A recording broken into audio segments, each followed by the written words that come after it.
Hello, welcome to my channel, Anglican Aesthetics. I'm happy to be joined by both of my brothers, George and Thomas.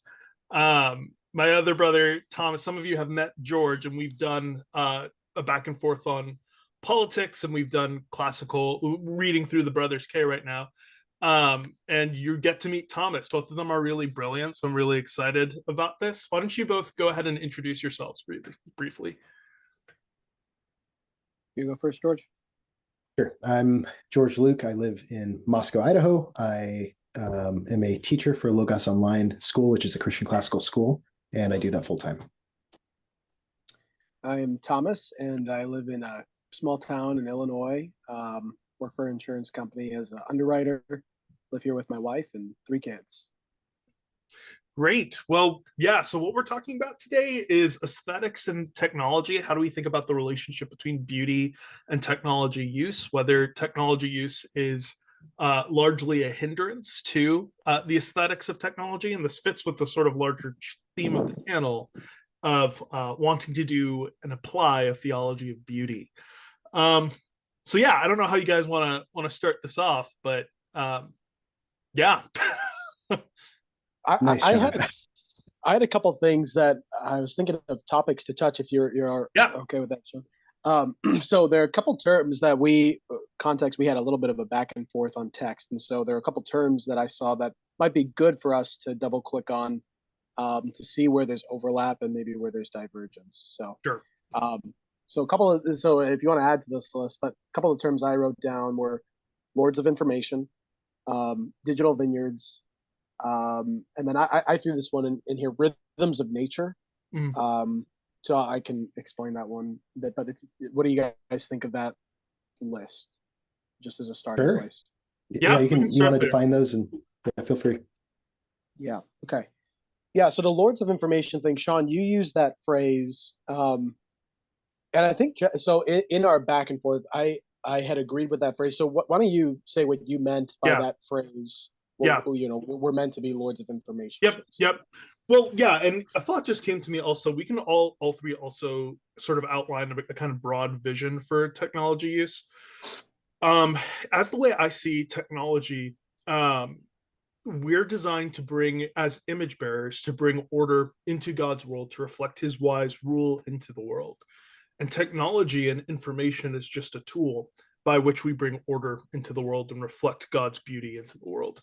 So, by that phrase, lords of information, I mean that we're actually meant to to enter into the digital age and to order it towards the praise of God. And that can be done well or it can be done poorly, such that technology use and the advance of technology is not a bad thing. Even becoming a high-tech society is not necessarily a bad thing. But it has to be engaged virtuous with this overarching telos of ordering it to the praise of God. Okay. George, did you want to sketch something out?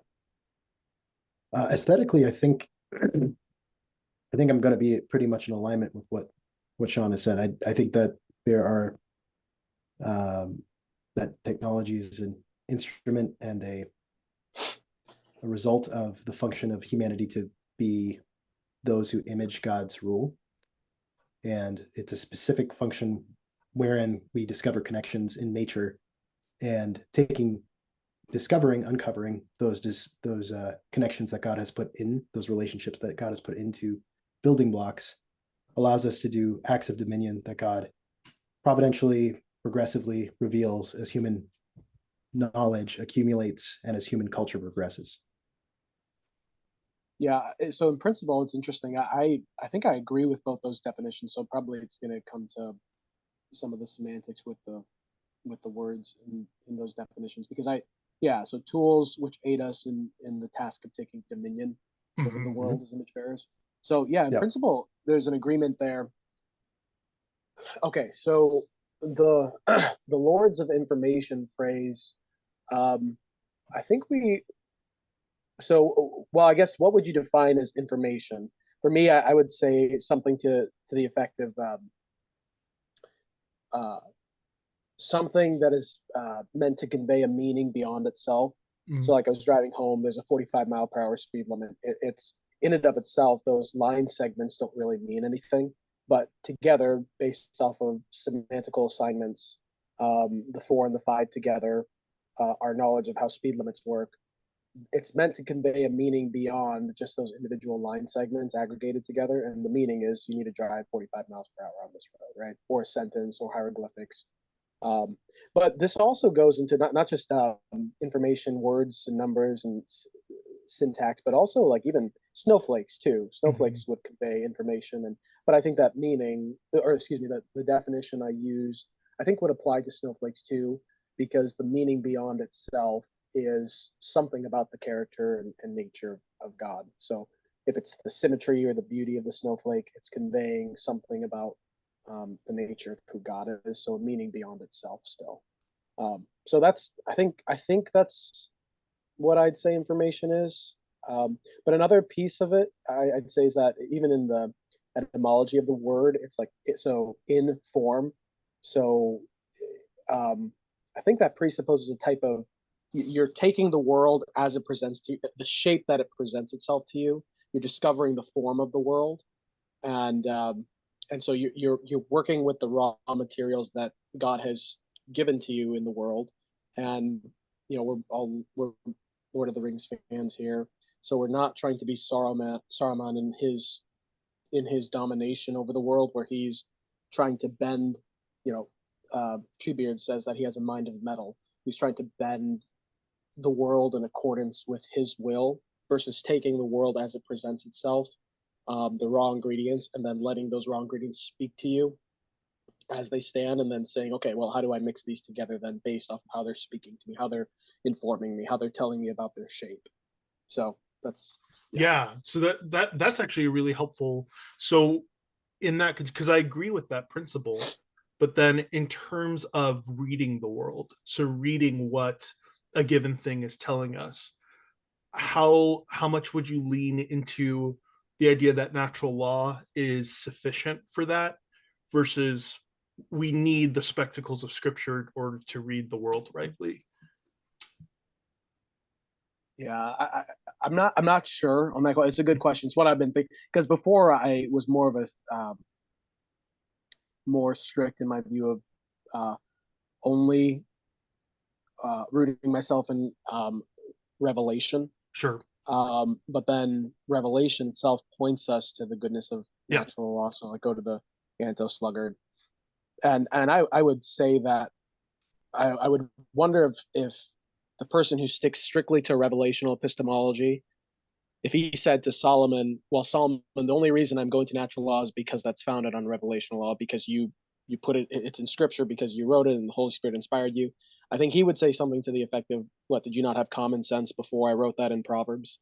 And so I think it depends on the part of the world that you're examining. So if it's attributes of who God is, or Christology and things of that sort, it's like, I think that more intuitively lends itself to a revelational epistemology. But if it's things about general ways and patterns in which the world works, I think the reason why secularists can have a good read on the world is because natural law is telling them about them. Now, I would also hasten to say that they can't quite get the fullness of what it's meant to be. So if a man looks at an ant and sees this ant going to work building, he doesn't need a taskmaster over him, and then he assigns those roles to how he does business, how he's not a sluggard, how the orderliness of his occupation, of his small business.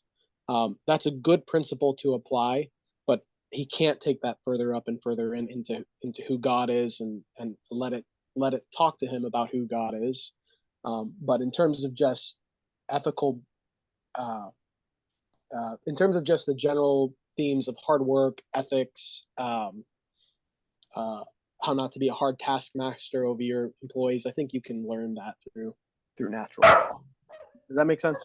Yeah, totally. So part of what, just for the audience's context, I know it's my dog. Part of what prompted this was sort of, because I don't even disagree with that, I think.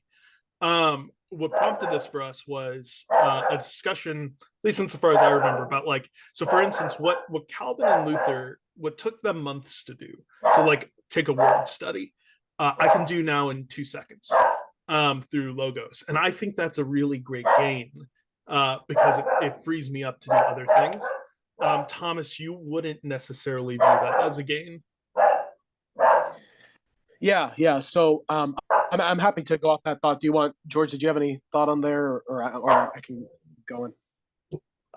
I am a Van Tillian, so I have qualifications on how I would use natural law and where I would permit it. I'm okay with John Frame's situational recontextualization of many of classical theism's frameworks, including the natural law, but I prefer natural revelation because I think that it's less subject to autonomy. So I think that common sense realism, like the whole Thomas Reid thing, from what I'm just an amateur layman, so reading what I have of Frame's take on Reid, I don't like it. And I think that common sense realism will only get you so far until you bump into a wall of someone that doesn't agree with your intuitions. So applied to this sort of particular question, like, because I think it might be helpful to, like, with this practical sort of question being sort of a locus for these broader principles. Yeah. When you think about like a word search on logos, would you view that as sort of an intrinsic loss, or is that, like, as I see it actually as a good, obviously it can be an intrinsic loss, but, well, not an intrinsic loss. It can be a loss only when virtue or vice is brought to it, rather. But I would say it also, by its nature, combined with the right virtues, actually resulted in a gain. How would you see that? Yeah, so this probably gets it. Maybe we can talk a little bit about what we define dominion as, because this Mhm. overlaps with what you're saying. So dominion, in my mind, I wrote down a couple things, but some of the, at least, uh, elements in dominion, I think, are things like, a mastery over something entails our knowledge of the subject. So that's Mhm. one piece. Would you agree with that, generally speaking? I think you're right. Rightful Yes. authority, and that a Say fulfillment of again, rightful George. Sorry, you cut off on my side. rightful. Am I coming okay? Coming through okay? Mhm. Do I need it? Yeah. Thomas, yes. Yeah. Yeah, now you are. Yeah. Okay. Yeah, let me know. I can take these off. Rightful. I think dominion is a function of delegated authority in anthropology, and you can have dominion over something imperfectly without necessarily knowing your sphere well. So you can occupy an office of dominion and do a function of dominion, but do it poorly. That doesn't defeat your point. It's just qualifying it. I don't think you disagree with that. Yeah. So I wouldn't necessarily say the knowledge is essential to it. I'd say that the appointment by God is essential to it. Would you say some knowledge is essential to doing it well? Yes, I think so. I can't think of a, I can't think of a, like an, like what's an, I can't think of any human task without knowledge. I Right. suppose there are, like, if there's people that are cognitively unable, can they do less dominion? It's like, yeah, in a way, but in another way, it's like functionally what they are is dominion doers. So when they're talking with people, are they using less knowledge? Yes. Are they communicating by grunts? Yes. Is that still knowledge? Yes. So is Oh, it yeah. inescapable? It's like, yeah, maybe. Yeah. So you're saying So by as function long of as we're just being, careful. Yeah. by function, by virtue of being an image bearer, someone is always taking dominion, and there's a sliding scale of good or bad Right. dominion taking, but someone's always taking it. Right. And at least that slide on the scale, that slide is further pushed towards good dominion taking, at least in part, as a function of the person's knowledge of the subject. Yeah, it's tricky because the existential reality of a low degree of knowledge might not even feel the same way. So at a certain point, qualitatively, I'm like, I don't know if we're actually talking about the same. Like, I get your Now, what do point, you and I mean by think you're knowledge? right. Okay, so Yeah, yeah, we could give a, I'll give a hard example. So yeah, because I was actually really thinking about this, because I started developing an argument, but then I realized it could cut against the idea of having servants or contract work with other people, because it's like when you contract, so if you're leading a project on a construction, leading a construction project, you're going to build this building, and you're the team manager. Now you may have had 30 years of construction experience before, where you've concrete, you've done roofing, you've done siding, you've done interior, you've done it all, but you're now in this position of delegation. That's your main role as a team manager. So your hands aren't touching as many things. But when I say a mastery over a knowledge over the subject matter, it would almost be like if he had to step in for any of one of those roles, he could do it because he has a knowledge base for it. He knows how to do it. He knows how it works. And um, the reason why his team comes together, so at least one of the reasons why his team members can do their work so well, is because of how he can coach them and instruct them through their roles. Because he's done it, he has a working knowledge of how these things should go. So that's what I mean by that. Now, could you have That's interesting. Yeah. could you have a team lead? Could you have a team lead who's never done construction before, but he's been in, I don't know, workflow operations, and he Sure. has overlap and workflow operations, whatever this title is, it maps onto construction, maps onto being a leading chefs, it maps onto, a bunch of things because of principles of Yeah. management. But I would say that, but I would say, I think that's true. That can happen. But I would say the goodness or the betterness of his dominion, it would truly be better if he had more knowledge of the subject matter, not just if he had a working knowledge of how delegation works.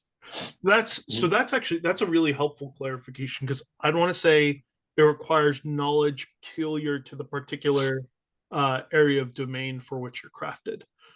So I actually think someone in theory who's leading a construction team, I don't think it's actually necessarily the case that his leadership is improved if he knows how to do those tasks. It just depends, I think, on the peculiar shape of his leadership. It might be actually that he's in a sort of context, maybe like an information age, where knowing workflow is actually more helpful to city planning. Like, that's very possible, and then he'd have knowledge relevant to that particular task. Let's say there's person A, person B. Person A Mhm. and person B have comparable levels of delegation ability. So in that kind of white collar realm, Mhm. we're talking about a construction project. They both have that, but one person has more knowledge in the actual construction work itself. So they both bring equal delegation ability. Would you say the fact that, let's say, person B brings also this work experience, this working knowledge of how roofing works and all that stuff works, does that help the goodness of his? Does that help him in being a better Dominion taker over Yeah, that sure, project? sure. Okay. Okay. Well, and So especially from what I understand, person A and person B, they're all things equal except one person has more building knowledge. yes. Which in that case, Yeah. yeah, like for sure. Yeah. Yeah. So I guess all I'm trying to establish is that it helps with sliding the scale of your Dominion taking towards a more perfect Dominion taking. So here's where that would get more complicated, though. So let's say person A has more uh, knowledge on how to build stuff, but then person B has more workflow knowledge. Then it's not as clear which one is more advantageous. So you're Right. sort of back I agree at with that. square one. Yeah. Yeah. So I agree with that. I guess what, yeah. So I guess I'm not as much, maybe I'm not seeing the point of contesting those two because I would see both as elements of Dominion taking. So I wouldn't, Sure. I would see both as ingredients in the pot. And if Yeah, the yeah. more ingredients you have, generally speaking, the better your Dominion taking. Yeah. So then applied to the particular question, right? So like let's take the concrete example of a word search, right? Yeah. um, Yeah. Right. that I would say that because knowledge is because we're finite creatures, right? We only have so many tasks that we can actually just mentally assign our minds to. It actually it frees. So to not, for instance, I don't have the same skills of mastery that probably Luther had in being able to like read through and find individual words, and then he would have to Yeah. write out whole sentences to see how they. I probably don't have that, but I don't think that's necessarily like I don't think I've lost anything because in the effort that he would have spent doing that, now I've gained these other things. For instance, the ability to just do that in 2 seconds and then write or analyze those right off the bat. That he didn't have. It doesn't make me better, but it does make me. It just seems to be a different kind of value.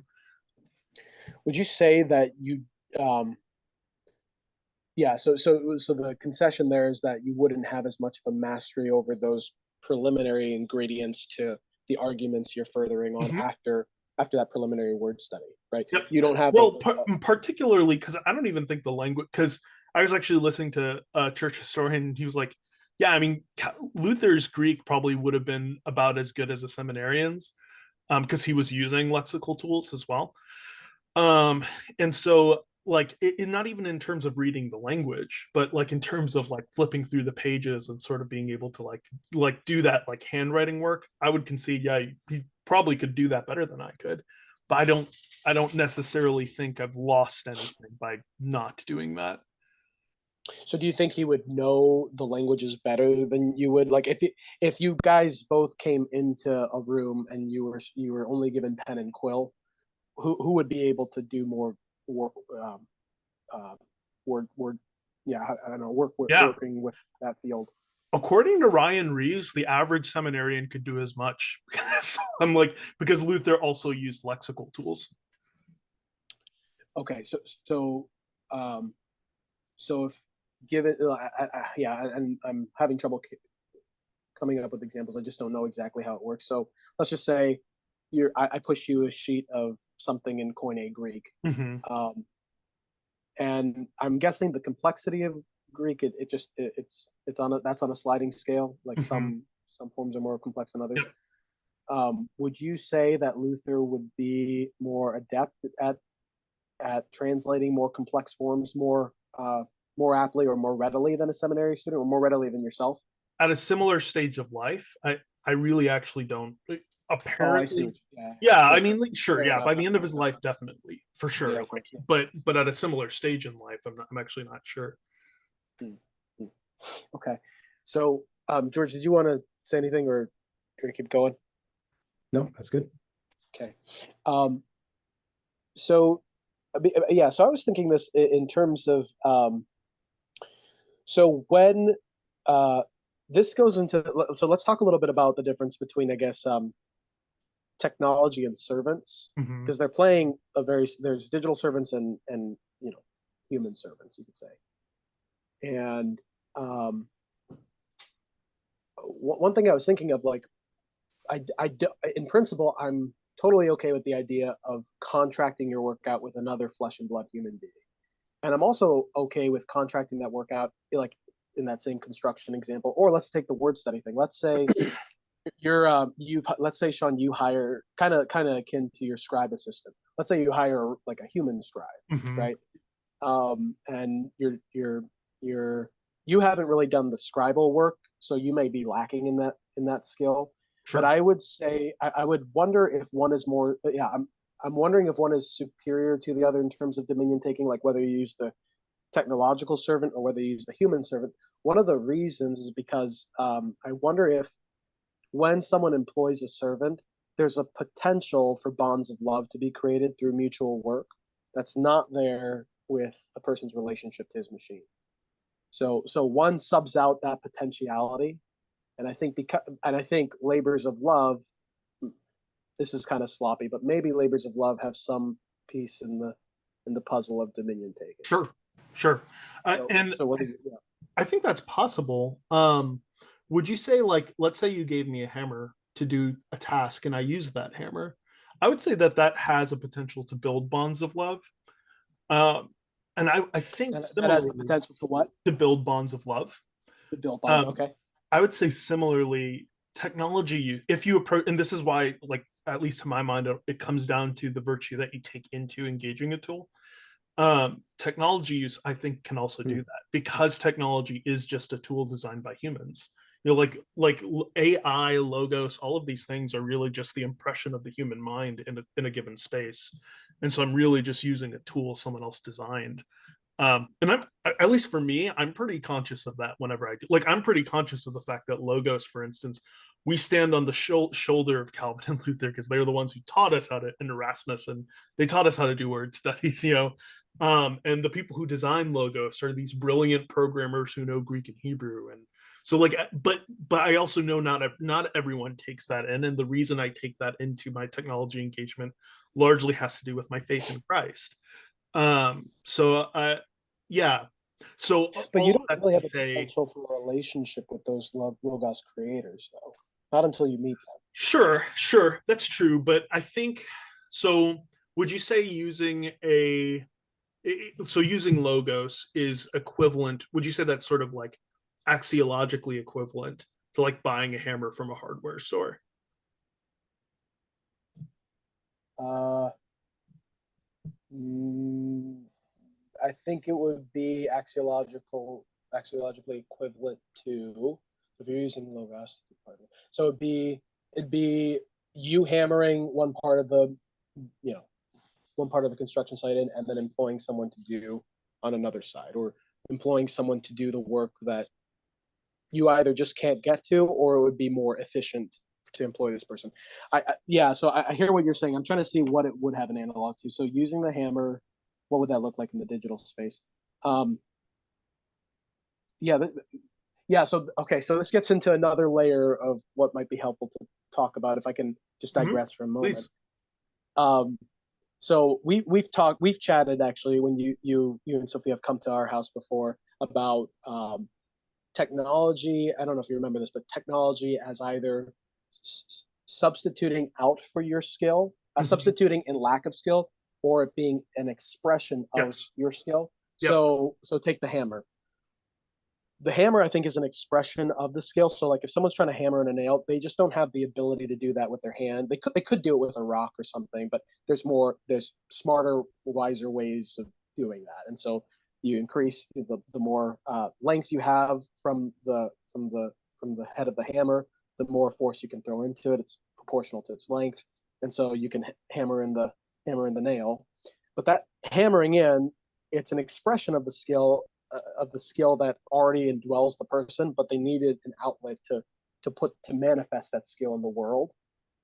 Um, so, but with Let me technology, interject one yeah, point. I might yeah, dispute that part. No, I okay, want you to continue, but I just wanted to bookmark it.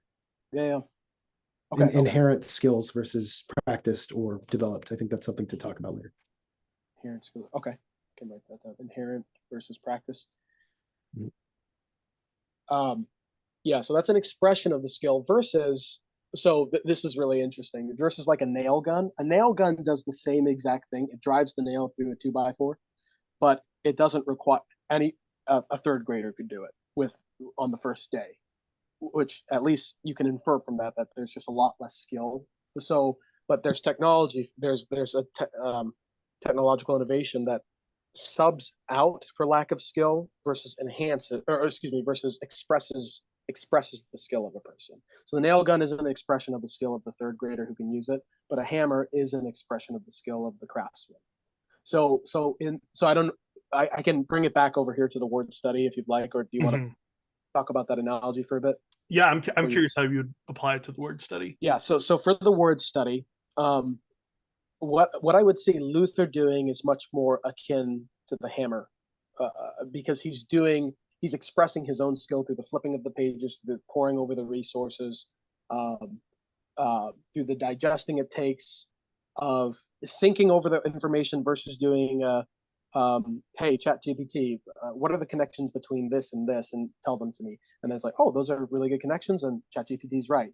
it's subbing out it's subbing out, maybe, and maybe you don't have a lack of skill there, but at the very least, because maybe it's the case that that person could have gotten to those conclusions that ChatGPT did, but at the very least, it's doing something where human skill was absent to get to that same conclusion. Versus what Luther's doing is that his skill is the very thing that's driving him to the conclusions themselves.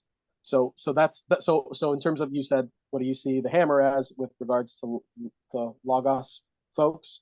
Um, I think the Logos folks or the Logos software is much more akin to the nail gun than it is to the hammer. And I think what Luther's work is much more akin to the hammer because it's an expression of his skill. Does that make sense? Yeah. So would you say so? It does make sense.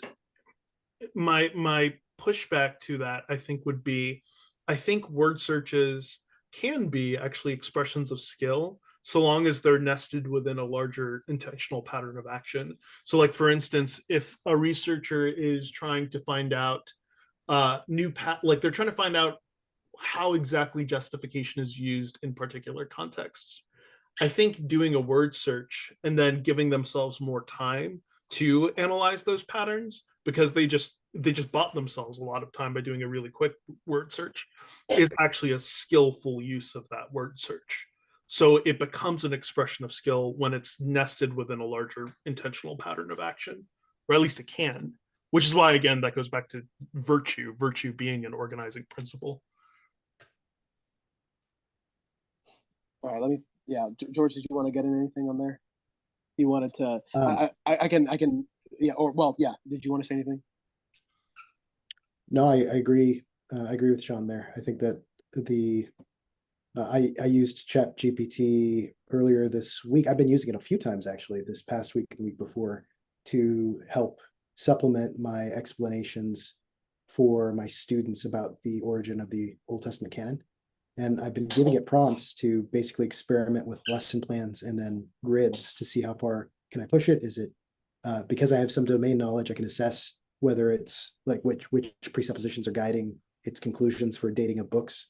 Like, is it doing it before the temple's destruction or after, like that kind of, and I can adjust my queries in a skillful way based on that domain knowledge. Without that, I think I would actually have shortcutted. If I was born in an era of Chat GPT and I asked it the right questions, I think I would have shortcutted myself a lot of time being a high schooler. And if I was enculturated properly, which goes back to the virtue discussion. Yeah. I mean, one productive way it's been really helpful for me is for the effectual like signification paper, the paper on the Anglican doctrine of the Eucharist. I was reading these scans that were scans of documents like from the 16th century. This is before English was standardized, you know. And so like at first I was like slugging through it, but then I remembered like, okay, wait, Chat GPT's a thing. I was like retyping it. And so then I just copied and pasted it, put it into Chat GPT and told it, don't summarize, just clean this up. And I don't feel like I lost anything because that just allowed me to proceed with the work of analysis and comparing different views of the Eucharist. So going back to the analog, maybe we can talk about that idea of not having lost anything in it, because I think so. This conversation about technology is a really strange one because I think maybe more of the things that are lost are yeah, more immaterial in nature. Are more are more are more immaterial in nature. So like that. So for example, so I've used this before. So let me um yeah, so to go back to the woodworking analogy, take the person who handcrafted the table versus the person who ran it through, used the miter saw, nail gun, just boatloads of technology, and his input was required at some level, but the input was more necessary to just navigate the pieces of wood through the machines to get the machines to, well, yeah, sorry, I don't want to poison the well. Let me back up. Yeah, handcrafted furniture versus someone who's using powered technology. Um, when you have if there's you have two products at the end of that, and let's say both are comparable aesthetically and functionally, so products are the same. Would you say one is more beautiful than the other, or no? Oh, that's interesting. No, I wouldn't. So that's Okay. interesting that yeah. So you have this intuition that if it's sort of hand built, like let's say two identical chairs in every way except aesthetically, like they're different chairs. But they, you would say that they're both, because of how they're made, like the mechanism through which they're made, there's an aesthetic difference. Well, I'd want to push it. So yes, but I'd want to push it a little bit more than that. It's because the how entails. Yeah. Again, this is language that it's gonna. Yeah. Let's see how this would work. Um, if it's the case that hand tools express more of the person's skill than powered tools, electronically or gas powered tools, then is there some sense in which more of the person is imaged in that particular object, or no? Yeah, well, because it's that initial premise that I question, that more of the person is expressed in using the hand tool, or more of the Well, person's no, no, skill. more, yeah, okay, yeah, Yeah, yeah, yeah. and thereby more of the person, because I think that like any action we take is nested within a larger sort of web of purposes and actions. And so if they're using a hand drill to build a bunch of chairs, so long as that's nested within like an overall pattern of action that expresses beauty. Like I don't, it's not clear for me from that act itself that necessarily less skill is expressed. Now it can be the case because someone can use it because they're just lazy. Like maybe they're just building a bunch of chairs so that they can go like drink a beer in the corner and like lounge, Yeah, right? yeah. So let's So like let's assume a lack of virtue in it. Yeah. yeah, right. So like if there was a lack of virtue there, then yes, like I would agree that that impacts the aesthetic product as well, like that impacts the chair, but it's not clear just from the construction, like just from the use of a hand tool, that less of the skill of a person is expressed. Really, that is, man. That's so. And George, do you share that intuition with Sean? This goes Okay. back to why I'm a Ventilian. I don't buy common sense realism. So like Yeah. I look at Okay. this and I'm Yeah, like, I don't either. That's funny. I didn't know he I did. Oh wow, that's I interesting. know. Yeah. This is really Yeah, interesting. Okay, so let me ask you guys then, because we've talked about this piece of the puzzle before. Why is it the case that you think some people are willing to pay a premium on handmade products? And let me circumvent some of the derailing issues that I think will come up. Some might say that the suppliers are charging higher because there was more labor involved in the handmade tool than it was in the, and generally that's actually a true statement. There's more time involved, and the opportunity costs are much higher in a handmade endeavor than one with a power tool. So I grant that, but that only tells you why the supplier is wanting to the labor element of it only tells you why the supplier is wanting to charge a higher premium, but that doesn't really tell you about anything in the psychology of the buyer. Why are they willing to buy it at that price point? So what are you guys' assessment of that? Yeah. I That's would dispute whether every product has a price point that high simply by being handmade. mm, Yeah, you can look at the market. Look, yeah, Yeah. yeah. yeah, I would say that's generally. I think that's generally the case. Here's an example. Here's an example. So if someone said, "Here's my homemade logos. I made it by scratch," I would say, "No, thank you." And the reason is because the comparable product is so superior in quality for the purpose that I want it Yeah, that so I'm not willing to pay that price. making the yeah, again, and I'm okay Yeah, making the so all assumption things that being the aesthetics and functionality are the same. So let's say someone, Yeah. yeah, so yeah, Logos is handcraft, a little bit different because I yeah, it's actually, there's something about it that's, again, this is appealing to intuition, seems more divorced from how handmade it is because of it being in the digital realm. But again, that may or may not be the case. Not willing to go to the mat about that. Let's take, Mm. yeah, tables or food or, yeah, sure. generally speaking, a higher premium is charged for handmade products. Right. And But your people, explanation, I guess you would acknowledge that there's more variables at play, and you're alluding to this in that go into demand. And then the question would be, what's the connection of the demand to that price point proposed by the supplier? I'm suggesting that part of the trickiness is that different goods, different domains. I know you said all things being equal, but one thing on the realism thing, one thing nuancing the actual way that economics is going to work is that different, and you know this better than me because you did the degree. I didn't. I teach stuff and I've skimmed stuff, but one of the tricky things is that every single good is going to have a different price point based on the perception of whatever market is interested in that. So I do think it's a function of knowledge. I buy the whole price signals are a function of knowledge that are communicating desires argument for how to construct what a price signals to someone. It's an aggregate of people's bartering back and forth and wagering with each other over a fair price or what they believe to be a fair price. So when I look at that, I'm like, well, okay, so what are the factors that influence demand? It could be the lack of comparable objects that are similar. Like so, if we're doing a one-to-one there, I think the tricky thing is the presupposition on an aesthetic superiority is one I don't share, and I don't find it in scripture either. So I don't see where to bridge the gap there. Even with regardless of what analogy we use, the tricky thing is bridging that gap of the presupposition that there are aesthetically superior goods when all things are equal if they're handcrafted. I don't think I don't think the desires, the demands of the market reflect that aesthetic intuition because it's actually really complicated to get to why demand meets a Right. certain supplied Now, proposed price point. now to give a potential explanation for it that doesn't have to do with intrinsic aesthetic value, it could be the case right now, and I'm going to bring up a counter, but I'm also going to answer that counter. It could be the case that, so I have a handcrafted cross, a crucifix, and like one of the reasons that I feel loved is because the person, uh, it, it's not.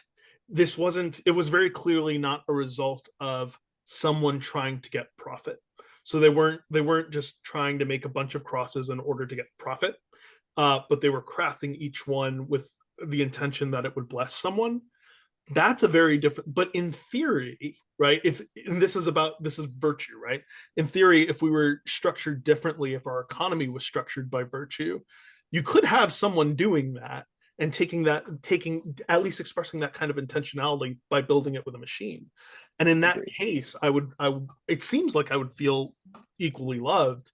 And so then the reason why I feel this initial distinction is because of how that crucifix is situated within the larger network of relationships that we're currently in. Yeah, fair enough. Yeah, yeah, that's fine. Yeah, I'm fine agreeing with that. I agree with you that there could be uh, a woodworker who uses all power tools, who doesn't care a squat about competing in the market, Right. or etc. He's doing it maybe in the network of his church, and he wants to bless people. Yeah, Right. yeah. So I Right. grant that. I grant that. Yeah, but I guess yeah. So sorry. So your point in that was saying that you were willing to pay a higher premium on that because why? Because in the context of this larger network of relationships that we're currently in the context of like this particular economy, that handcrafted action means something. Now, it doesn't Oh, always okay, got it. mean that thing with respect to other. At least I can think of an economy in which it wouldn't, right? But in our sort of capitalistic, consumeristic economy, it means something very particular. Yeah. So the meaningfulness of the endeavor to build a product, um, the reason for why he's building the product, the reason for the methods he's using to put into And it. the what handcrafting something means in relation to like capitalism. Like handcrafting very much is not an attempt to actually mass market profit. I don't think that's true because I think there are plenty of handcrafters who do that because they well see a so market. but all Right? things, I'm saying all things being equal though. Well, Oh, so okay. that's yeah, yeah. So you're positing a world in which virtue is full in this sense. Right. Well, no. Sorry, you're not. Sorry, you're not doing that because you're saying in this context, handcrafting expresses something that runs against the grain of maybe So we can yeah, use so capitalism the for now, larger but cultural habitus, the sort of cultural disposition that we're enmeshed in, sort of in America, maybe in the West at large, but definitely in America. Within that larger cultural habitus, handcrafting something means something that cuts against the grain of that larger habitus. yeah. So, but again, there exists plenty of I mean, look on Etsy. Mm-hmm. That is a that's not because people want to run against the grain of capitalism. It's because they see a market for it, Yeah, and and it's and they're like buying something off of Etsy wouldn't be as mean. So that and yeah, that's an interesting point.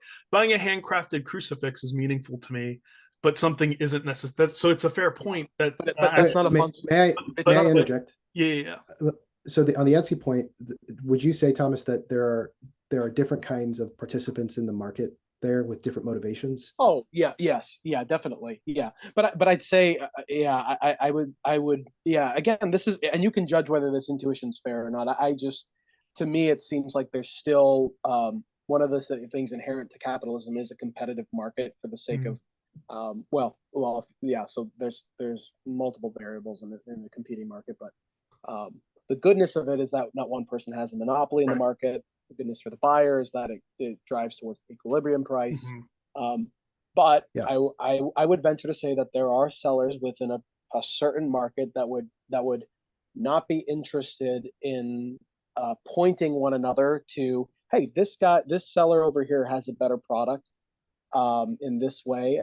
They would be interested in capturing their portion of the market share. And I That's a think that fair exists on point. Etsy. Yeah, That exists on Etsy as a dozen. yeah, that's a fair point. So maybe it might just be the fact that it's a handcrafted crucifix. That's because yeah, you're right. Like there are handcrafted products on Etsy, but interestingly, I don't feel stronger about like a handcrafted chair on Etsy. I don't really feel like I don't have a sort of aesthetic intuition that that's more beautiful than like one that's identical but built in IKEA. Yeah. Yeah, I think I have a reaction, but I don't think that's the same thing as an into. Like I can have a reaction like, oh, that must be more beautiful.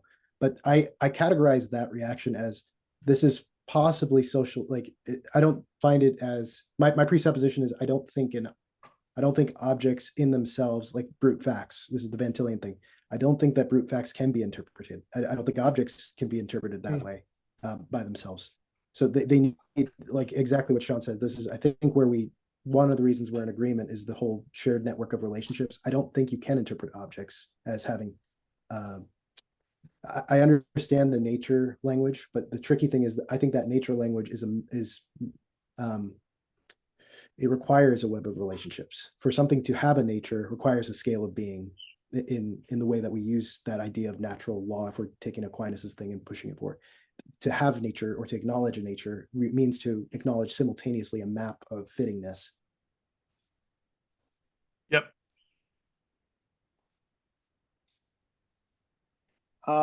Let me circle back around to keep. I want to drill down a little bit. Unless you, hey Sean, this is your channel. If you want to pursue a different, I have other terms that I thought be useful to go. I'd like to drill down a little bit here more, but what do you want to do? Go for it.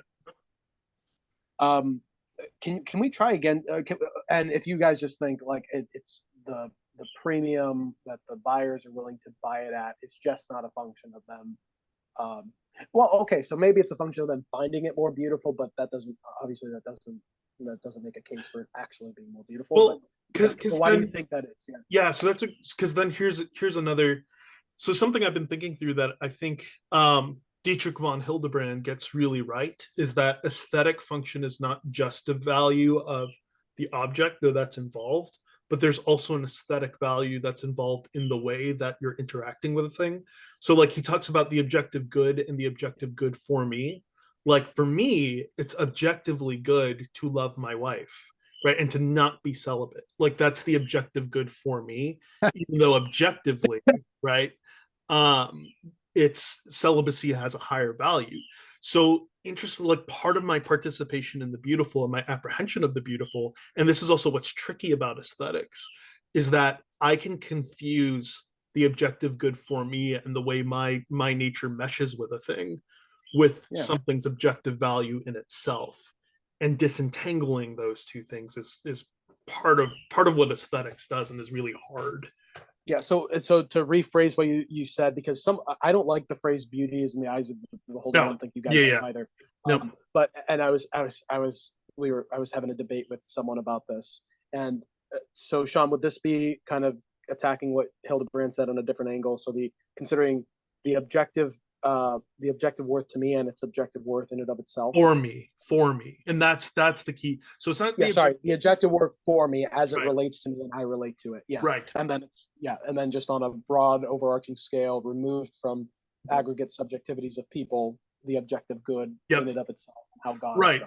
And one of von Hildebrand's sorry. Let me run with that analogy. The analogy I was going to. So is it similar to? So someone asked me, so why is it okay then to say your wife is the most beautiful woman ever? Right? Yeah, good question. That's great. But this is how I've likened it to. You're walking in a garden of flowers and you're picking each flower up and you see each flower is very, very beautiful, some more than others, but there's only one flower that opens itself to you. And so you see a world of wonder in this particular flower. Now there are worlds of wonders in all those other flowers, but it opens to you and shows something objectively real about itself. So it's not the case that beauty is in the eyes of the beholder. You're not assigning a beauty that wasn't already there, but it's revealing something of itself to you because of its relationship with you. Yes. That you're not seeing in the other flowers. Yeah. Yeah. And that will but in God's eyes,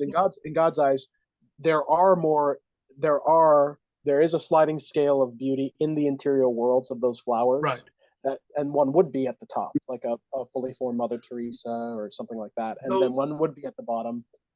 So is that similar to what you're saying Yeah, or no? so that's pretty close, but also so yes um and I actually do well. So yes, that is I think von Hildebrand's. That's mapping onto von Hildebrand's idea really well. The one addition I would want to make to von Hildebrand is saying that my relation to the flower is an objective part of the world. So like one reason I can say about Sophia, like she's the most beautiful woman I've ever seen, is that's a statement not just about her as the objective good for me, but about the fact that at least as far as I can tell, we together are producing a more beautiful sort of objective state of affairs. Like that relationship is more beautiful than my relationship with any other person. Yeah, yeah, yeah, So the yeah. quality of Great. that relationship itself has an object. I would want to add that has an objective aesthetic value. Yeah, you're living into the idea. So you're yeah. The further you drill down into the idea of that it's objective worth for me, the further you drive into that, um, it actually then plays into the just general objective worth Right. period of the Yep. world of the story Yep. Like that are also that. Sean's relation. Yeah, the aesthetic value of Sean's relation to Sophia is higher than the aesthetic value of Sean's relation to anyone else. Say that one more time. Yeah, so the aesthetic value of Sean's relation to Sophia is higher than the aesthetic value of Sean's relation to anyone else.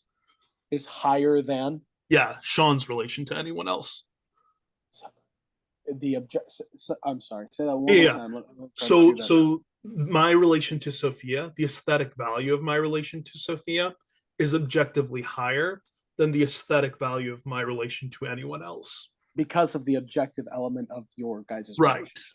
Yeah, Right. yeah, yeah, yeah, yeah. Fair enough. Okay, that was a little. I think yeah, I totally agree on that. I don't. Yeah. So unless yeah, so agreed there. So trying to bring this. So then bringing it back to, man, maybe okay. Let me jump a topic here because I think it might help. It might help talking about a different element. Is that all right? Sure. Well, if I can actually make so yes, but in quick application to technology, then like within this overarching nexus of relationship to like of individual tasks to which I'm related, it might be the case that let's say take the example of building chairs. It might be the case that my relation to the drill, which helps me manufacture a bunch of chairs, that aesthetic value of that organic whole would be higher than the aesthetic value of the way my being meshes with handcrafting a chair or whatever. I would be terrible at it. But it might be less because of also part of the way in which part of the uniqueness of my own humanity. It might result in it being the case that my relation to handcrafting a chair has a lesser aesthetic value than my drilling a chair. So sorry, that's because you wouldn't be good with the hand tool, or because of your relationship with the drill. Like, let's say the drill came, it was passed down for a few generations versus Sure. the chisel you bought off of Etsy. Then in that case, Yeah, I yeah. hear that element of it. And then is that what you're talking about? No. I'd want to say because it might be the case that given the peculiarities and the giftings, like any sort of gifting you have, right, precludes other possibilities. So, like, let's say you have a gift Oh, I see. of teaching or whatever, right? Well, while you're teaching, that precludes other things you could be doing. And so it might be the case that the way God has uniquely constituted each person sort of uniquely fits into or fits with different tools that they could use. And certain tools that they could use are a better fit given the unique particularities of their nature. Yeah. So I don't think I agree with this. And Hmm. um, yeah, so I agree with the idea that God has gifted people, and so what you do in the world needs to correspond to the gifts that God has given you. So Right. in principle, I agree with that. But then, Hmm. but I'm contesting the idea of that what you do with the drill is an expression of that gift.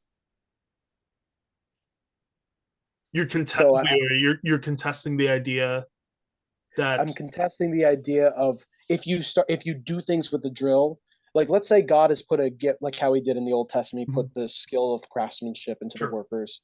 Let's say he's put that skill within you. I would say that you making a box, like yeah, comparable boxes with a drill versus hand tools, or yeah, power tools versus hand tools. One is an expression of those gifts, and one is a substitution for those gifts. So, like if he's put Oh, a interesting. skill of craftsmanship in you, Yeah. um, that skill, I think, it requires obviously certain tools to manifest what God has put in the person. Sure. Like I can't gnaw on a piece of wood to chisel it. I could, but that's why you make a tool, and it would be weird and against the grain of what the tooth is for, and yeah, it's just not respecting the ontology of what a tooth is for, and it's just running into all sorts of problems. So I agree the necessity of making tools, the goodness of making tools, but yeah, so I can't. I'm trying to drill down further than that, but I'm getting Well, right now to make so kind of been. but let me. So what if Olihab? I think Olihab, with the spirit of craftsmanship, Mhm. what if he had built? He had built a bunch of bricks, like, but and he had like, let's say, an assembly line, but he built a bunch of bricks in order to make a castle. I would say that that actually that does seem just as beautiful to me as him handcrafting other, I don't know, whatever he did for the, maybe not whatever he did, I don't know what the temple looked like, so I guess I can't say that, but handcrafting a little hut or whatever. It does seem to me like that the use of an assembly line towards building a grand structure, uh the whatever you lose in the assembly, if you lose anything, and that even there I'm like, but that's nested within a larger pattern of actions.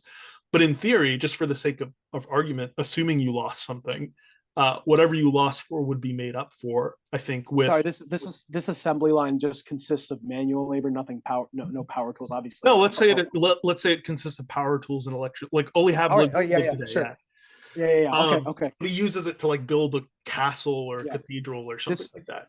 this overlaps with our earlier conversation of I'm okay with the idea of contracting out work and building a network of relationships. Um, but the issue is that when it's not a human to human relationship and it's a human to machine, there's no potentiality for labors of love, like mutual labors of love. So like if it's you and your drill, there's not a yeah. I mean, you could say that you love the drill, Well, but but drills are situated in social relationships, right? So, like, yeah, like if I consider the world in which me and my drill alone exists, I'm like, well, that's it's not a real world, you know? Like that drill itself has in itself this nexus of relations that constitute its being. Like but the it doesn't drill have was the ability to love you back. It doesn't have the ability to formulate networks. Yeah, no, yeah, but that's what I'm saying. A network of love. but it might be situated within a relationship that facilitates that. So, for instance, if I drill a bunch of chairs in a church, right, and I'm fixing chairs in a church, the drill then at that moment becomes, I think, a tool that facilitates the communion and fellowship of the church. And so I Yeah, like, yeah. and it might do so better than if I were to just like because what I'm able to do then is provide for more people to be in the sanctuary than if I were just like, hand screw a nail, and even if I could do that. So one of the ancient forms of build, well, not I mean they still do it today, but one of the ways in which building buildings was done was have you heard of like timber frame building? Mm-mm. So pretty much it's using these massive timbers and using wood joinery like mortise and tenons or dovetails. And these timbers are so heavy, like what they would use to build in buildings of the past, they're so heavy that it required multiple men to be working at it. They had to work together on it to lift the logs, to fit them into one another. So the work in itself was a communal project, Mm-hmm. but that same work could be done by less men or even one man Right. working on that project because of technology, because it's subbing out. Well, first of all, it's subbing out for where humans' skill might lack, but it's also subbing out for those potentialities, or excuse me, it's subbing out for what used to take a bunch of humans getting together and doing the work. It's subbing out for that.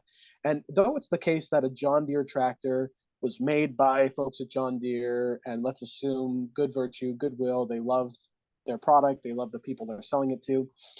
It's still the case that you don't there's no relationship in, at least in that colloquial sense, to the people who made the product. Now it might be an end result of their love and their desire to bless people, but there's no let me say this, there's no face-to-face relationship or even a potential for a face-to-face relationship um, doing the work with the John Deere tractor in the same way that there was when people were doing their work together with human to human relationships. And I think that communal way of working, because of that, because there's more potentialities for face to face work, or for face to face relationships, for, I'm going to keep using that phrase, let me use this phrase, maybe communal labor of love instead, because you're right, a man with his power drill, it doesn't preclude him from endeavoring on labors of love.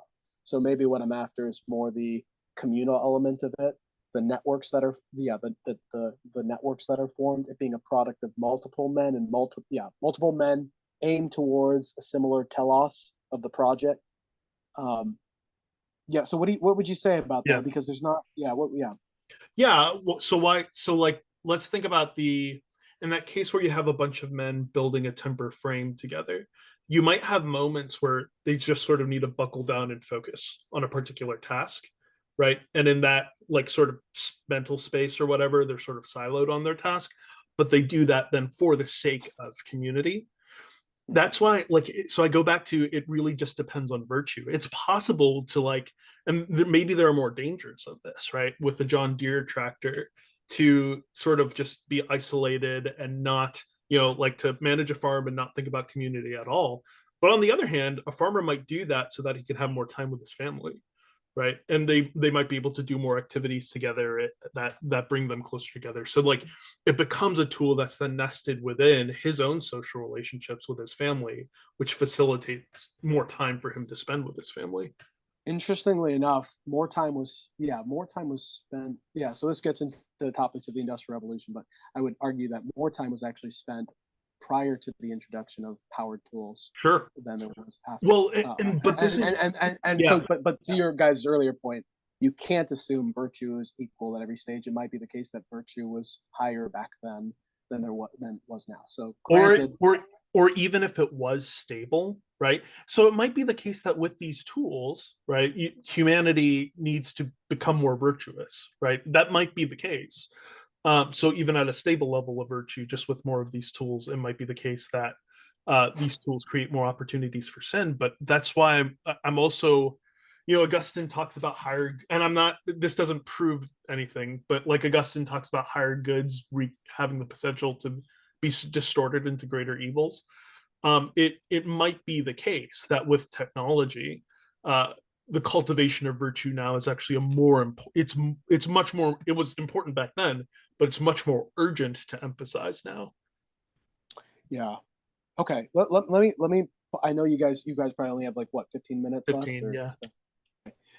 George, well, I'm happy to hop onto one more when I really wanted to press on, but you had something you wanted to talk about earlier of inherent versus practical skill sets, or yeah, what was that? What did you want to talk about there? It seems to me that many more skills than we think can be learned. And that means that goes back to your earlier point about the relationship between knowledge and the expression of dominion. And so it seems, am I coming through okay? Mm-hmm. Yes. Okay. My internet connection, I think, is a little bit under snow, so I'm wondering if it's going to give out. But if skills can be acquired and if things can be learned, some of the trickiness about assessing internal fittedness to a task or a universal fittedness means that like some of the issues that you can, if you assume that an anthropology is such that everyone shares this goes back to the common sense realism thing, everyone shares a particular common sense aesthetic about what is fitting, and that from that presupposition you work out what skills will work for different people. I think that the result is that like this, it'll be a like sharing of intuitions that can't mesh because the presupposition is faulty. And so the tricky thing here is that if you have an indefensible, like it's basically it's not a, if I was going to ask you why do you share that, why do you have that intuition, I'm pretty sure that would be almost properly basic for you. It's an intuition about the way that reality works. Well, so like the baseline being that like in this case, the hand tools, the expression of human skill versus power tools being a substitution of human skill. Sure. Yeah. Yeah, that'd be fine. Yes, I think yeah, and I think you're right. That's probably properly basic for me. I don't think I can drill down any lower than that. Or at least So sure. So and that's, I mean, we all have those. I think that a lot of our intuitions about what is properly basic and our categorization can shift based on what we believe should govern what it means to define our anthropology. For me, that goes back to the revelational epistemology stuff, because I can say knowledge, righteousness, and holiness are three domains through which we could substantively define the image of God. I could say that functional activity in relationship to others is how we could define the image of God. Like to image God is to image his authority in a particular context, specifically. Yeah, keep going. So like the functional image, substantive image, forgetting the third, but those would be, and then Christotelic image. And when I apply that to my intuitions about what it means to be human, the tricky thing is, as a Christian, I have two sets of intuitions that I can draw from, and I can only draw from the old man imperfectly, or more perfectly, so to say. I can draw in the nature that other people like me who are not in Christ share, only insofar as I am sowing according to the flesh. So that seems to require me then to, if I'm going to use a common sense intuition, it's a lot more limited than to the Christian church. And then not only to the Christian church, but to the Christian in its habits, like, which goes back to Sean's point from earlier about the habits of virtue. So I wouldn't trust the intuitions per se of anyone who just happened to agree with the rhetoric that I used for intrinsic fittingness, even though I believe grace does perfect nature, because I think that the fundamental anthropological transition of the gospel is such that I'm part of a new humanity. So it is true that grace perfected nature, but it's also true that some of my intuitions about how nature worked were wrong.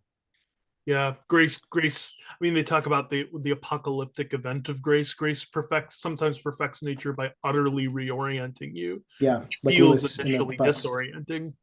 Yeah, Right. yeah, that's interesting. Um,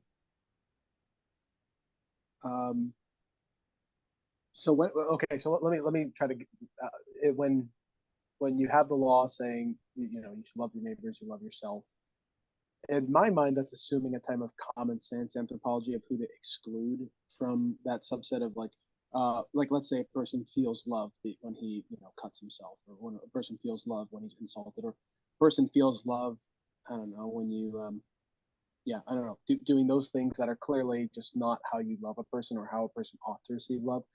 That initial appeal to intuition, I think, is just fine to do, and I think it's in line with what Spurgeon said of like, and yeah, so what one of you recoiled at this phrase of like it needs to first pass the common sense test. Yeah. Yeah, I think don't do that. now, Yeah. but now you would want to say something to the effect probably of, well, you can't love someone that way because biblically love does no harm, right? Or love rejoices with the truth. So it needs to align with the truth of the matter. Sure. How are they structured? What's good for their well-being? And then it shouldn't do any harm to them. So you can't give them a scorpion instead of bread because a scorpion would do harm. You can't give them a rock and say, well, you asked for bread, I'm giving you a rock, because it's not coherent with the truth of the matter. What did they ask for?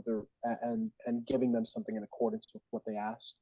Would you want to go there to argue of like why you shouldn't, why you shouldn't give a rock to someone when they ask for bread, or would it be sufficient for someone to say, yeah, of course you don't love Yeah. yourself? I actually really like C.S. Lewis's answer to this, of like the way he sort of ascertains like a moral law in mere Christianity isn't just by saying we all feel X, but he actually points to the fact that these major religious traditions of the world agree on certain things. And so what he does is he looks to like these philosophies or religions that are like sort of corporate solidifications of what groups are thinking, and then he says, okay, what are common threads in those groups? And there are some common threads, but he pulls on those common threads that are are current through all of those, rather than getting down into sort of the specifics of what he thinks common sense would tell him. So it's a Yeah. different approach, because he surveys and then says, okay, we all seem to agree on this. Yeah. Well, Yeah, but it that's seems go ahead, George. that seems similar to Aquinas on the natural law too. Like that, there are ways that the natural law is perspicuous when it comes to general patterns, but it's not Right. when it comes to situational, Right, very right. precise situational. And that's why, like, so at the level of broad general patterns, that's why I don't like the phrase common sense, because common sense often concerns particulars, right? It can, like, the particulars of drilling, right? But broad general patterns, absolutely, like things that we seem to broadly ascertain as good, true, and beautiful are present in the world, and we can sort of tap on those things, I think, to appeal to our fellow man or woman, rather than sort of common sense in all of its particularities. Yeah, but even with the religious, yeah, go ahead. Sean and I will probably disagree here. I'm less enamored with Lewis than I used to be, because I think that Lewis can be as brilliant as he is. I think that he can be sloppy. And so I think that way of arguing about general patterns is something that I'm like, the reason I love my neighbor as I love myself is because I'm assuming a covenantal metaphysic that Jesus is using, because I think that makes sense of him being a Jew, giving an appeal in a context where he's being asked to sum the law in two phrases that are taken out of the law from their context, but are being used in a new context, and then being preserved intentionally for the Christian church as a way to shortcut the entire covenant document. So I think there's so much. That is a point. I think that would be a point of this, because then I would ask, like, how do you take Romans 2? Because I would want to say there got to be some broad, because otherwise the argument of Romans 2, moral. Yeah, where he's appealing to the law inscribed on people's hearts. And my gospel will then judge, will excuse or condemn, to show that the work. Right. And so it seems like there has to be something there that's I would take it as the go for it. Well, sorry, and just to add to that before you go, George, to me the Lewis idea just seems to me of like an aggregate and an average of people's common sense. Yes. Well, which is why it's common sense, because it still reduces down to the same thing. Which is why I don't really like Lewis in the same way. That's so funny. I wouldn't say it's an aggregate of common sense, because at least so it's an aggregate of a sense of something that is common. So in that sense, okay. But no, the difference between, like, the specific term common sense, right, is that for instance, it might be quote unquote common sense that I should take off my shoes when I walk into a building, except it's not. In a different culture, No, so, I agree with that. But I also wouldn't lump what we've been talking about the. Well, but then applied to particulars, right? So when we think about that particular of the drill versus the handcrafting something, we're no longer talking about broad general patterns, but we're talking about particular instances. And at that level, that's where when and you're right to apply, like, common sense is applied to particulars, and that's where for me I start to get more skeptical of okay, but let me just give one off the cuff. Like, should you hit someone in the face with a bat? Depends on when. Depends. Should you hit someone who's done nothing wrong to you in the face with a bat? They've not done nothing wrong. Have they done anything wrong to anyone else? Nope. Then no. You just why not? Yeah, because it would be to damage the integrity of their humanity without any just cause for doing so. You gave me a verse. Love does no harm. Why is that okay? So you would still drill it down that there's a Bible verse that says love does no harm, versus just saying, of course you don't hit anyone. You don't hit anyone in the face with a bat. Generally speaking, that's just a bad thing to do. Could I say it's okay to label that particular as that's common sense? You just don't do that. No, so that's interesting. It's a good question. For me, I would I think that conversations are a rhythm, and there are times where you need to clarify the epistemic foundations and justifications that you use. So in those times, I would say that's always the Bible says this. Common sense, though. That's always is it though? Yeah, so, but I think so. Yeah, because if you have a skeptic or not a skeptic, a cynic who you're Mhm. debating with, anything that is common sense, you're going to have to debate the epistemological foundations for things that should be. Why would you have to? Well, because they're always If going it's to question. common. They're well, no. I'm saying that the cynic is just going to question something just for the sake of questioning it. They don't want to land anywhere necessarily. They just want to question it for the sake of questioning it. They're not in the pursuit of truth. It's not an open and honest dialogue. They're just cynical. So in that sense, I agree that there's value in then pointing to the objective standard of this is what love does. Love is patient. Love is kind. It does not envy. It does not boast. So maybe it's the Right. case that maybe George, maybe I am Bentillian, like when I play it out on paper, but I'm okay appealing to up here. Like, yeah, it's just common sense not to hit Yeah, someone in the but face. I call that the reason I'm okay with that is because I think that's how the Bible, when I look at Acts 14 or Acts 17, part of how Paul appeals to these Gentiles is by pushing them on knowledge of what they know in order to expose that their circle. I think that Van Til's right, and the point is to show that the epistemic circle is incomplete, that they're reasoning inconsistently with what they know. Going back to your earlier point in the conversation about all information pointing beyond itself, God did not leave himself without witness; he gave you rain. So what are they doing in attributing this to Zeus and Hermes, like that kind of thing? So that kind of knowledge is a common intuition built into the image of God, and I do think that's something that we suppress in unrighteousness that we can appeal to, but that's not the same thing as appealing to my sense of what's common or my sense No, of what's ontologically I essential. guess I don't agree. Like at least in Acts 17, he's appealing to the common sense in my view in a different way, where he's like, even your own poets say your offspring. So if you're the offspring, how could it be the case that you're the Yep. progeny of good and Yeah, silver and stuff? but I would say that's a That's circle.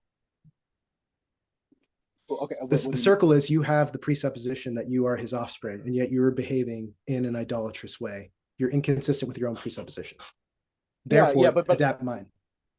no. So I guess what I'm trying to say is that the common sense appeal would be like if you're the offspring, you would be the ontological kind.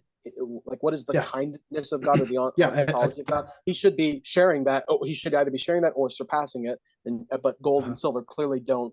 They're inferior in kind to Yeah, you. So how could you yep. be downstream of gold? But that to me seems more of a common sense appeal. There's nothing about natural law That's that's one common sense. step within it. I'd say that the whole structure of the argument is this is an Oh, appeal based on the scripture, and yes, you're yeah. using the common sense step, but it's Yeah. So within the that's what. structure of exposing the circle.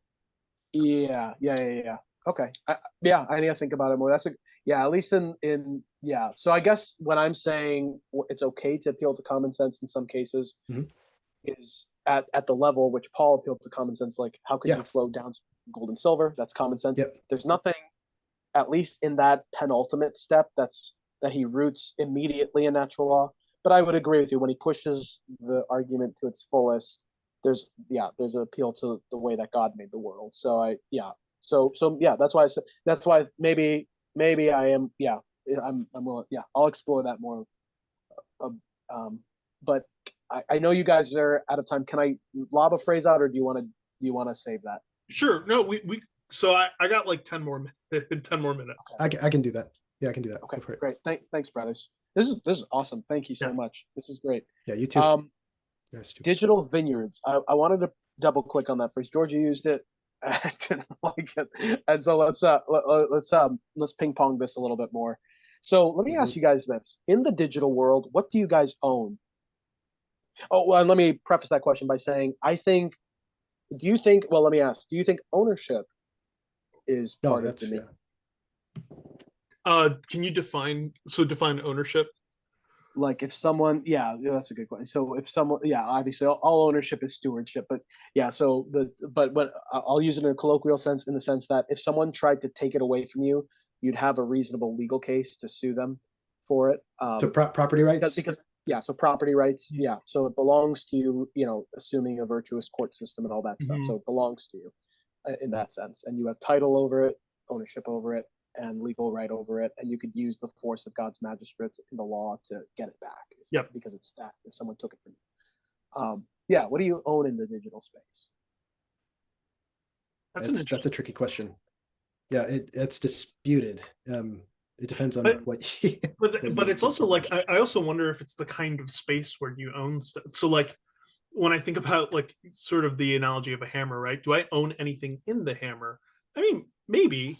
I guess maybe, or Yeah, maybe you do. a better example, a common space. So let's say a common building that we all walk. That's a community owned building.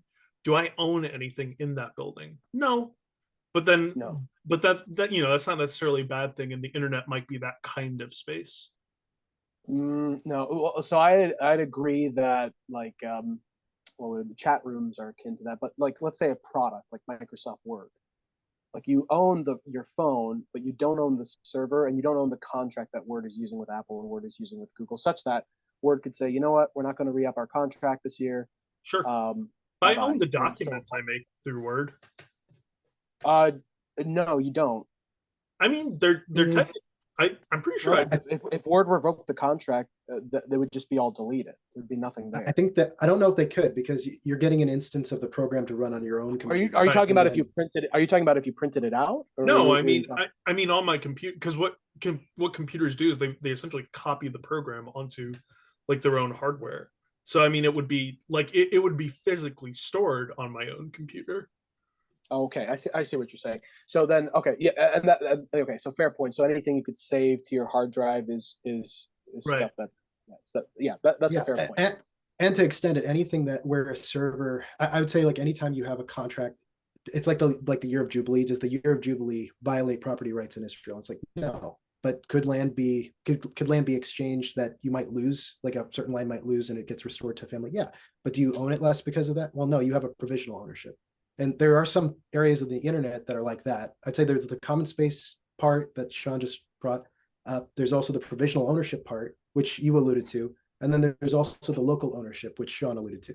And all three So of those things are let's operating in take the the digital Logos space. software for example. We were talking about that earlier. That's a tool. So I'd make that akin to like not a communal space, but like a hammer or something. That's something you don't own and you wouldn't have access to if they revoke the contract. But you're using it. So I would say you're more renting the tool versus ownership over the tool. Yeah, I think With there's a way in which you could say that. But the tricky thing is if the contract is protecting your ability to have the tool for a lifetime, and that's part of the contract you've signed. Functionally for your life, it applies the same way that the hammer would. You have access to it during your entire life. You can't.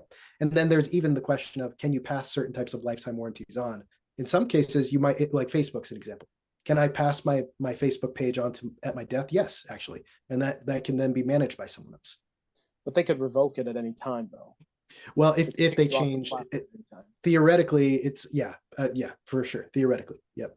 The tricky thing is that could also happen, coercively for anything that you own. And the question would be at what But you point wouldn't is the have legal contract right. made? You wouldn't have legal right to fight it. That's why I premised this in the idea that if Facebook did it to you, you wouldn't have legal right to fight them in court. Versus if someone stole your hammer, you'd be able to take it to Mhm. court.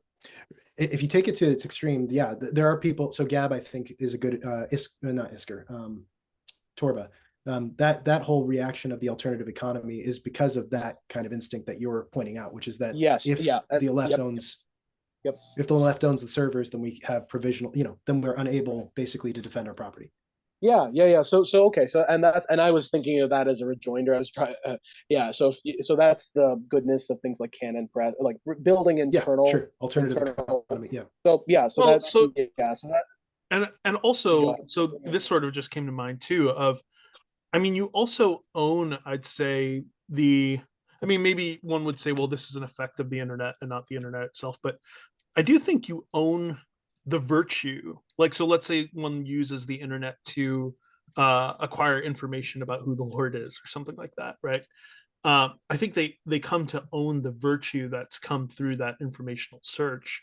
And I suppose you could say, well, that's not in the internet. But I'm like, well, I guess not. But at the same time, it's like, it's sort of there's a very clear causal connection there. So I don't know. Yeah. So I guess what would be the for you? What would be the main? Why is that a bad thing? If the answer was no to that, if you didn't own it. yeah. If I didn't own anything, well, Yeah. virtually, but if I didn't Yeah. own it, in So the let's back up. Let me take the thing you just said about owning virtue because I think that's a good rejoinder to what you said is that virtue isn't a function necessarily of that that particular product and so you yeah so but also But it could be okay. Yeah, sorry. I'm like, it could be an organizing principle by which you use a product. So there's also that. Like the internet is becomes a means of cultivating virtue, and so In a it's way that you couldn't had you not engaged in something yes, else. yes. Actually, I think in a lot of cases, yes. Really, Yeah. that's interesting. Okay, yeah, that's interesting. Yeah, I don't obviously I don't share that intuition off the bat.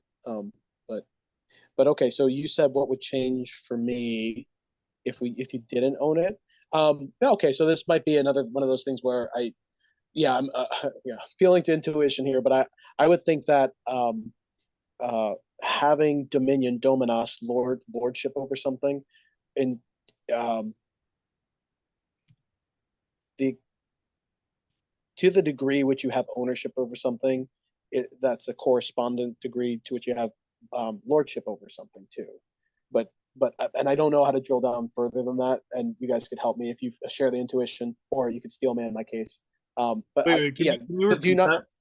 Yeah, so I would just think that I just think that at base, lordship requires a degree of ownership. It seems right. It seems fitting to being uh to dominion over something or That's it. um No, I don't share that into because to my but mind, but but yeah, go for it. sorry, let me walk that back because Yeah, I'm seeing, yeah, that um this is how tyrants argue actually. So I'm like thinking like a king doesn't necessarily, in fact, yeah, yeah, I mean, yeah, he doesn't own his neighbor's field even if right. it's a pet.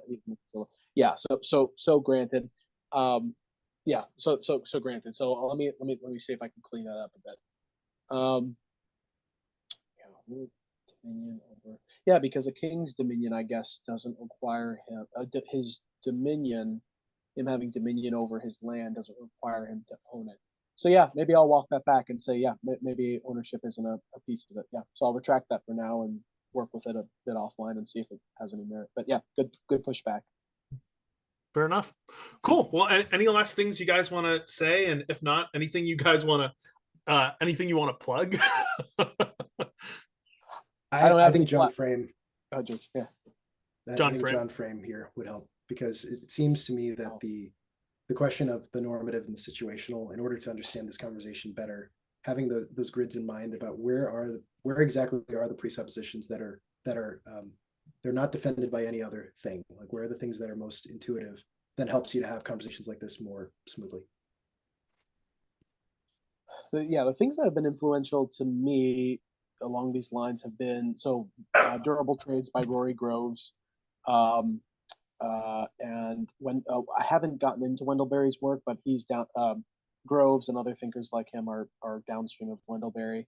Alan Carlson, his book Third Ways, haven't made it through all of it, but he's good. And then I'd also want to. Are you okay with me plugging another channel? New Polity, if you guys are familiar with that one. I'm really appreciative of those guys' work too. So Great. Um, yeah. Well, great. Yeah. Go ahead and like and subscribe. Tell us what you think. We'd love to hear your thoughts as well. And go ahead and share this video as well, because as I've learned from the last video George and I did, apparently the algorithm doesn't push non-polemical stuff. So please go ahead and share this if it blesses you, and we hope it did. Thank you for watching. God bless.